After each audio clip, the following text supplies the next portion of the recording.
Two men drew this line with a ruler. It created every war you have watched on the news your entire life. In 1916, a British diplomat named Mark Sykes and a French diplomat named François Georges-Picot sat down with a map of the Middle East. They had never lived there. They drew a diagonal line across it, dividing the region between Britain and France. That line became the borders of Iraq and Syria. Other lines they drew became Lebanon and Jordan. Their agreement directly shaped the territory that became Israel and Palestine. Communities that had lived together for 500 years were split apart. Tribes were divided between different countries. Religious groups that had never been governed together were forced into the same states. Nobody who lived in the region was asked.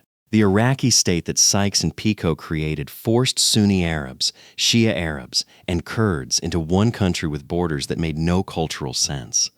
That artificial state collapsed into sectarian violence repeatedly throughout the 20th century and produced the conditions that created ISIS in 2014. The Syrian civil war that began in 2011 and killed 500,000 people traces back to the same artificial borders. The Israeli-Palestinian conflict traces back to the same agreement. Mark Sykes died in 1919 at 39 years old, before he could see what his line created.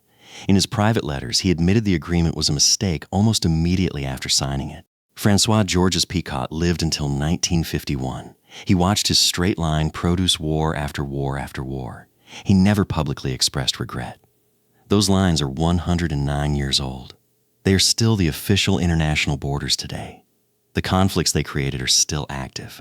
The people divided by them are still divided. Two men with a ruler changed the lives of hundreds of millions of people across generations, and neither of them ever visited most of the territory they divided. Stay curious. Dig deeper.